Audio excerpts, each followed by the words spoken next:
నెల్లూరులో అనేక సినిమాలు షూటింగ్ జరుగుతున్నాయి, అనేక సినిమాలు రిలీజ్ అవుతున్నాయి. ఎన్నో సినిమాలకు కూడా థియేటర్లో సుమారు 5-6 రోజులు ఆడిన సినిమాలు ఉన్నాయి. నెల్లూరు ఒక హబ్గా తయారవుతున్న ఈ రోజుల్లో మన నెల్లూరులో ఒక మంచి మెసేజ్ ఇవ్వాలని టైగర్ డెమో ఫిల్ము ఒకటి తీయడం జరిగింది.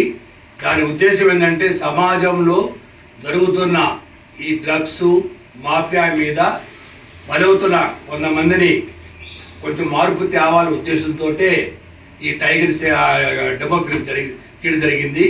దాంట్లో ఉద్దేశం ఒక అమ్మాయి ఈ డ్రగ్స్ మీద అలవాటు పడే వాళ్ళని మార్చాల ఉద్దేశంతో కొంత మార్పు చేయటం, వాళ్ళందరినీ మార్పు తీసుకొచ్చి సమాజానికి ఒక మెసేజ్ ఇవ్వాలనే ఉద్దేశంతో అందరూ కలిసి మనకి ప్రొడ్యూసర్గా GS Narsaiah, director BN Rao garu, production NS creations, DOP Nagendra Bandi garu, editor Rasool garu, production monitoring Anjan Churukuru Anjan, అలాగే టైటిల్ వచ్చి టైగర్ని పెట్టారు.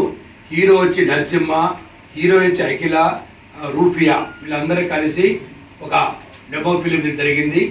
దీని ఉద్దేశం సమాజంలో మార్పు తేవాలనే ఉద్దేశంతో దీని జరిగింది.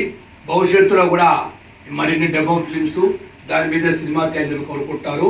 అనే డెమో ఫిలిం తీస్తున్నాడు, వారి అనుభవం మీద తీయటం, దానికి ప్రొడ్యూసర్గా వారు రావటం, ఇవన్నీ కూడా చేసి దీని భవిష్యత్తులో కూడా సినిమాగా కూడా రూపొందించాలని అందరూ నిర్ణయించున్నారు. కాబట్టి మీరందరూ కూడా వారు సొంత ఖర్చు తీసిన డెమో ఫిలింని ఒక మంచి మెసేజ్ కాబట్టి మీరందరూ